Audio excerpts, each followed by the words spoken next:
Hola a todos, bienvenidos a este espacio. Gracias por acompañarnos, gracias por sacar el tiempo y gracias por estar conectados con nosotros. Recuerden que estamos llevando la serie llamada Sufragancia y estamos tratando varias virtudes que podemos practicar en nuestras vidas. Hoy vamos a hablar de la virtud de la nobleza. Entonces, antes de empezar, vamos a hacer una corta oración para que sea Dios ayudándonos a practicar lo que aprendemos. Acompáñenme, dispóngase allí donde esté y cierre sus ojos. Dios, aquí estamos delante de ti, dándote gracias una vez más por tu infinita misericordia y porque tu amor nos alcanza día tras día. Hoy reconocemos que te necesitamos, Dios, y estamos con un corazón dispuesto a escuchar lo que tienes preparado para cada uno de nosotros, Dios. Y ayúdanos a poner en práctica y enseñar a otros lo que vamos a aprender el día de hoy. Queremos ser transformados por ti para ayudar a transformar a otras personas y que todo sea para glorificar tu santo nombre por los siglos de los siglos. Amén. Bueno, entonces, como les digo, hoy vamos a hablar de la virtud de la nobleza. Esa palabra tiene varias definiciones.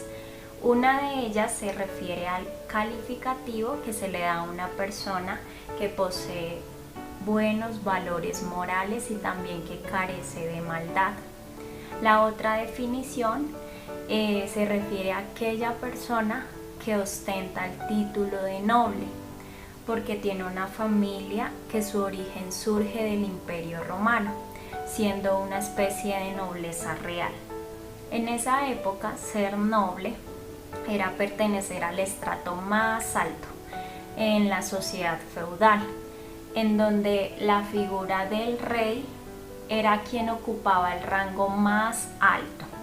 Entonces, ya teniendo en claro estos dos conceptos, nos vamos a enfocar en la nobleza como un valor, como la virtud de la nobleza.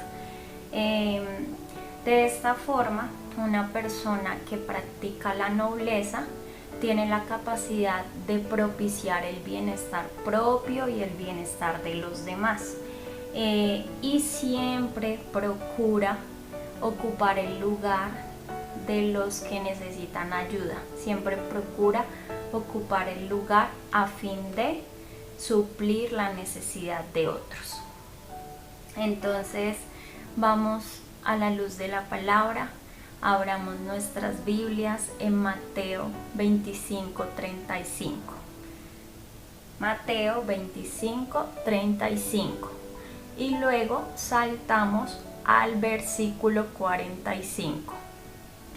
Dice así: porque tuve hambre y me diste de comer, tuve sed y me diste de beber, fui forastero y me recogiste. El contexto de este versículo es el juicio a las naciones. Dice que el pastor va a separar las ovejas de los cabritos y a cada uno va a pedir cuentas y les dice estas palabras: tuve hambre y me diste de comer, tuve sed y me diste de beber, fui forastero y me recogiste. Pero a los cabritos les dice: yo tuve hambre y no me diste de comer, tuve sed y no me diste de beber, fui forastero y no me recogiste, estuve desnudo y no me cubriste, enfermo y no me visitaste, en la cárcel y no viniste a mí. A ellos los juzga por no hacerlo. Ambos preguntan: pero ¿cuándo te vimos? ¿Pero cuándo te vimos con hambre? ¿Pero cuándo te vimos forastero? ¿Pero cuándo te vimos en la cárcel? Y en el versículo 45 él les responderá diciendo: de cierto os digo que en cuanto no lo hiciste a uno de estos más pequeños, tampoco a mí lo hiciste. Entonces recordemos que estamos hablando de la virtud de la nobleza, y ya con este pasaje quiero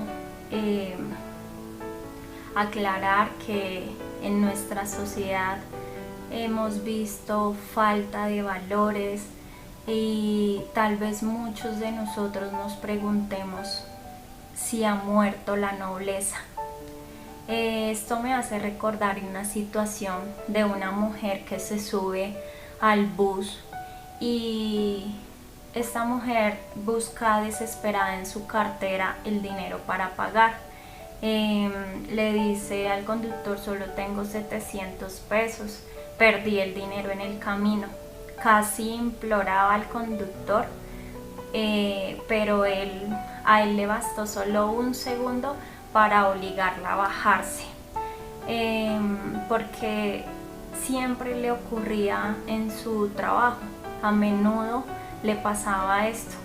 Entonces, un gesto salvador de un hombre generoso evitó que la mujer tuviera que caminar a casa, y tal vez por mucho tiempo.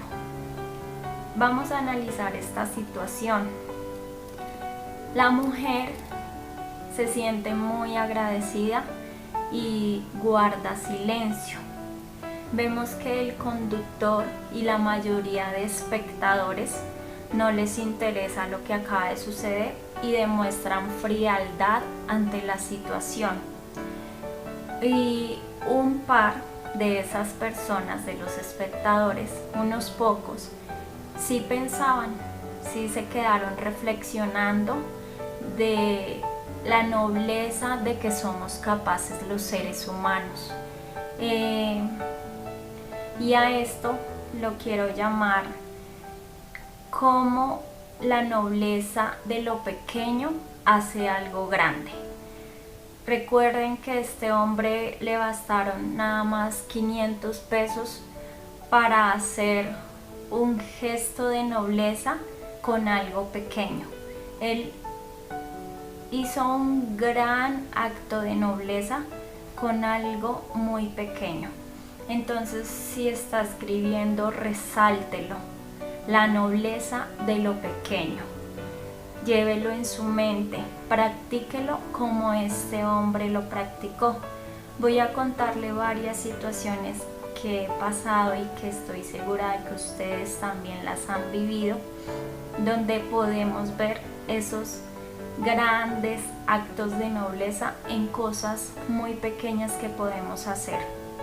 Recuerde, resáltelo, la nobleza de lo pequeño. Entonces, pensando en la pregunta, ¿será que ha muerto la nobleza? Estamos tal vez buscando la respuesta a esa pregunta. Entonces, siempre que salimos de nuestra casa, salimos a la calle, vemos que se han perdido los valores y vemos que hay una crisis moral en el mundo, en la sociedad en la que nos desenvolvemos. Entonces, yo me he topado con vendedores que quieren engañar. Yo cuando salgo me he topado con personas que quieren aprovecharse de mí, de tal vez el dinero que les pueda dar.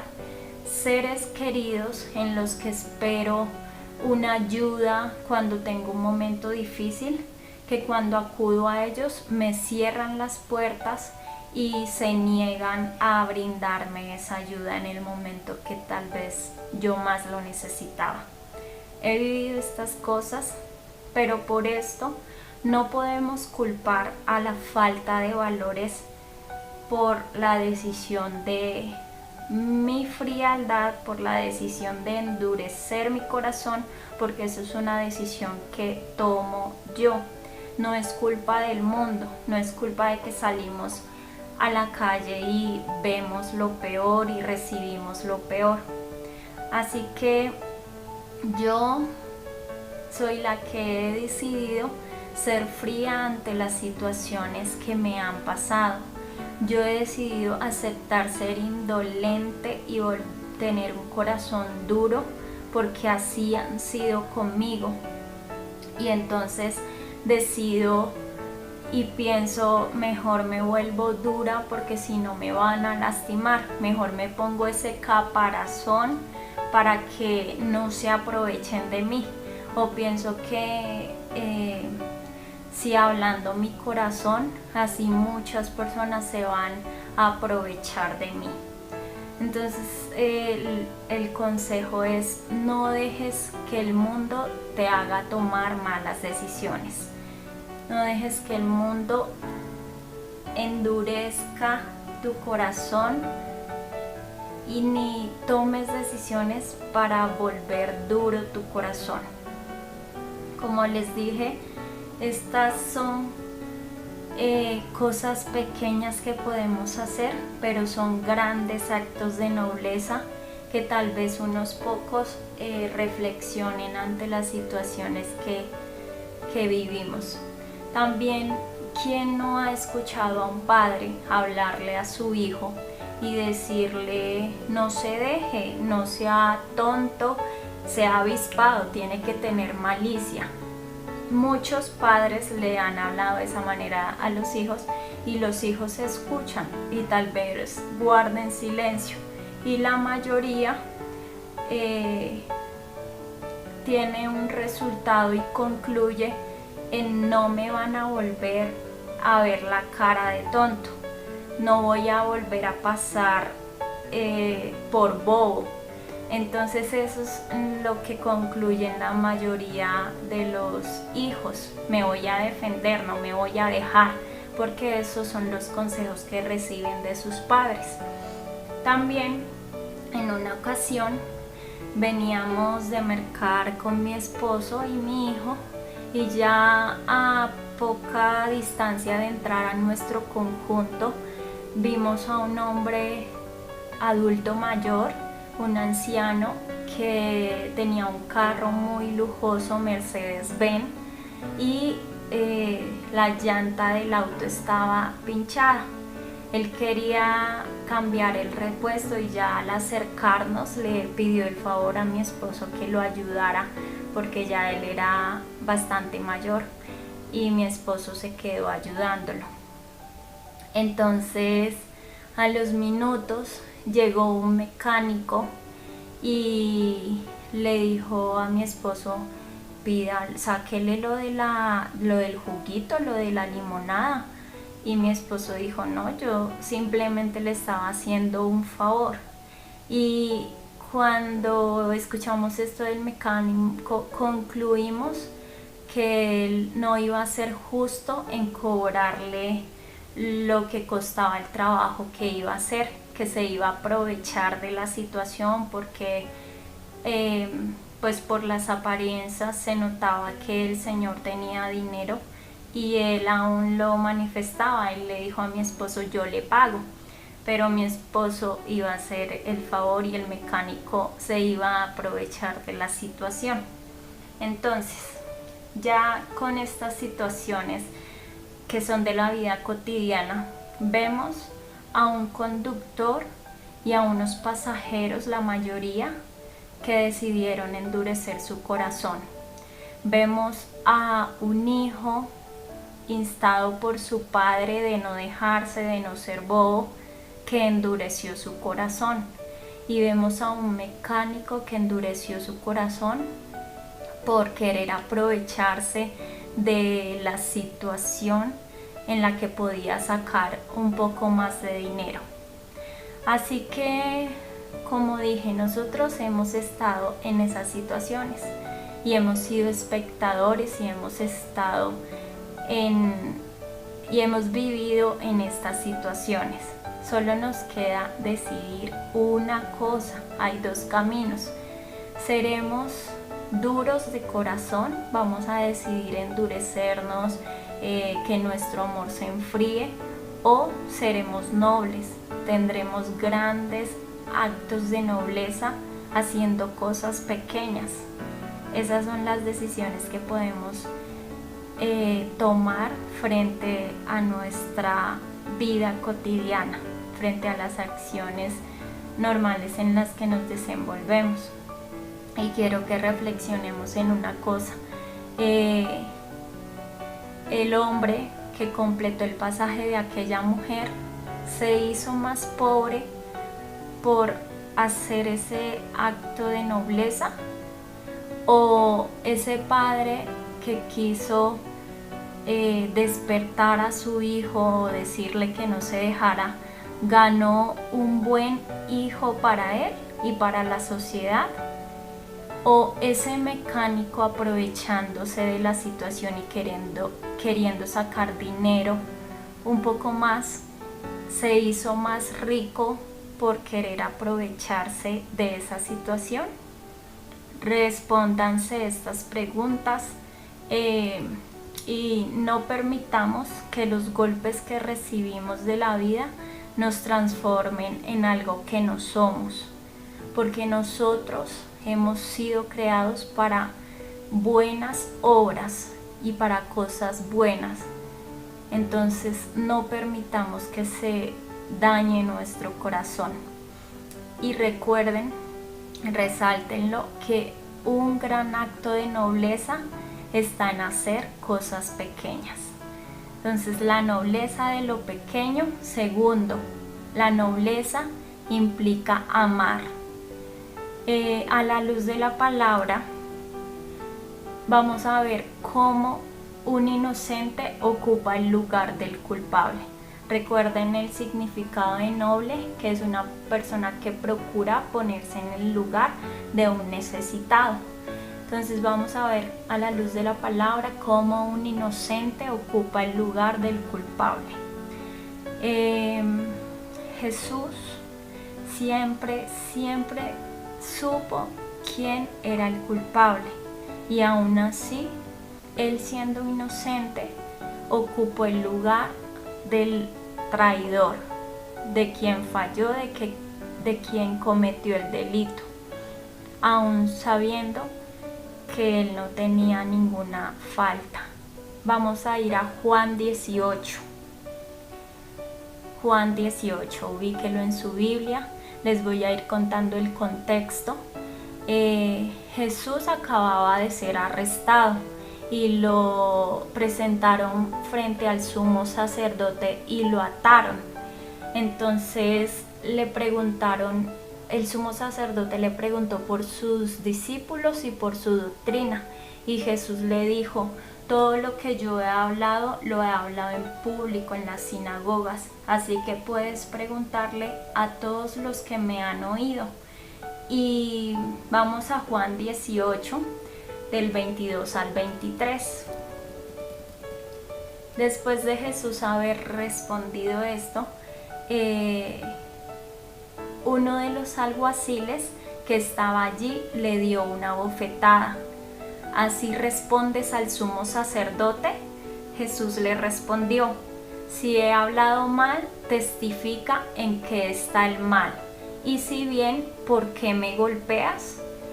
Jesús amaba a ese hombre que lo golpeó, y unas horas después lo demuestra yendo a la cruz por él. Jesús no dejó de amar a ese hombre por lo que sucedió, y no necesitó un porqué para amarlo. ¿Hasta dónde llega la medida de tu amor? Preguntémonos eso. ¿Hasta dónde llega la medida de nuestro amor? ¿Hasta que alguien me engaña? ¿Hasta ahí lo amo? ¿Hasta que alguien se aprovecha de mí? ¿Hasta ahí llega el amor? ¿Hasta que alguien me miente? ¿Hasta ahí va a llegar nuestro amor? Recuerden que Jesús no dejó de amar al alguacil porque lo golpeó. ¿Qué mérito tendríamos? Vamos a Lucas 6:32. Lucas 6:32 dice: porque si amas a los que os aman, ¿qué mérito tenéis? Porque también los pecadores aman a los que los aman.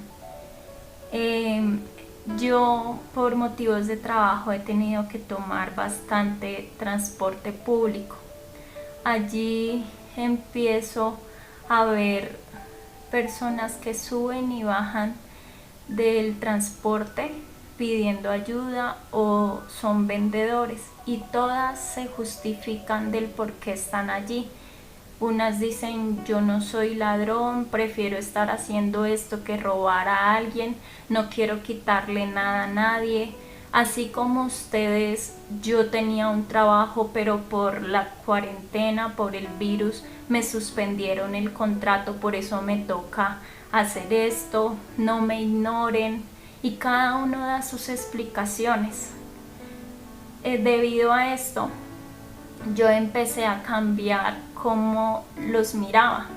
Yo empecé a dejar que mi corazón se endureciera frente a ellos. Me empecé a preguntar si merecían mi ayuda, o me empecé a preguntar por qué debo ayudarles, por qué debo prestarles mi atención, por qué debo cubrir su necesidad. Y fui allí cuando fallé como noble, cuando los miré con mis ojos y no los miré con los ojos de amor, porque los ojos de amor no tienen envidia, los ojos de amor no hacen nada indebido, los ojos de amor no buscan lo suyo, no se irritan, no guardan rencor, no se gozan de la injusticia, mas se gozan de la verdad. Esto lo encontramos en 1 Corintios 13, del 4 al 8. Podemos leer el capítulo completo en casa. Dice: el amor es sufrido, es benigno, el amor no tiene envidia, el amor no es jactancioso, no se envanece, no hace nada indebido, no busca lo suyo, no se irrita, no guarda rencor, no se goza de la injusticia, mas se goza de la verdad. Todo lo sufre, todo lo cree, todo lo espera, todo lo soporta. El amor nunca deja de ser. Jesús no necesitó un porqué para amarnos. Jesús no se preguntó: ¿por qué debo ocupar su lugar? ¿Por qué debo morir en la cruz por ti? Él no se preguntó eso. Sencillamente nos amó, y sencillamente debemos amar a los demás. Volvemos a la historia donde Jesús fue golpeado y abofeteado por ese alguacil, y después de eso lo llevaron ante Poncio Pilato, y Poncio Pilato lo mandó a azotar. Vamos a Juan 19, del 2 al 3. Juan 19, 2 y 3. Dice: y los soldados entretejieron una corona de espinas y la pusieron sobre su cabeza, y le vistieron con un manto de púrpura, y le decían: salve, Rey de los judíos, y le daban de bofetadas. ¿Saben? La verdadera nobleza se refleja en una corona de espinos. La verdadera nobleza es nuestro Rey, y nuestro Rey es Jesús. Dicen los estudios de los psicólogos que si queremos enseñar alguna actividad o algún valor a una persona, la mejor herramienta es el ejemplo, y ahí lo tenemos. La verdadera nobleza se refleja con una corona de espinos. Recuerden, en la otra definición de nobleza, es una persona que viene de familia real, y el mayor rango es el que ostenta el título de rey, y Jesús es nuestro Rey. Entonces no olvidemos, llevémoslo siempre en nuestra mente y practiquémoslo como lo hemos visto en los hombres que con pequeñas cosas, con pequeños actos de nobleza han hecho cosas grandes. Entonces, primero, la nobleza está en lo pequeño. Segundo, la nobleza implica amar, ocupando el lugar de los demás. Y tercero, es tu decisión, es tu decisión. Debemos pensar: ¿será siempre el noble pobre y embaucados por todos? ¿Ser noble es una desdicha o una fortuna? A nosotros nos queda decidir, ¿seremos duros de corazón o nobles como hijos de la realeza y hijos del rey? Cada uno ahora en este punto que ya conocemos un poco más tendrá su punto de vista. Pero yo, a la pregunta que iniciamos, ¿será que ha muerto la nobleza? Yo me niego a creer que la nobleza ha muerto porque Cristo vive. Entonces la nobleza no ha muerto y Él es nuestro Rey y Él debe ser el Rey de todos. Vamos a orar para terminar este momento. Señor, gracias por tu palabra, gracias porque has tocado nuestros corazones y te pedimos que hoy esta palabra produzca fruto en nosotros y seamos transformados por ella, Dios. Permítenos llevar en nuestra mente, corazón, esta palabra, Señor, y a recordar que podemos hacer grandes actos de nobleza con cosas pequeñas, Dios. Gracias por tu palabra, gracias porque tú eres nuestro ejemplo y nuestra mayor inspiración de amor, Dios. Te agradecemos, te damos toda la gloria y honra a ti. En el nombre de Jesús, amén y amén. Mis hermanos, Dios los bendiga. Espero que tengan mucha paz en sus hogares. Cuídense y cuidémonos entre todos. Estén pendientes para los próximos devocionales. Adiós, Dios los bendiga.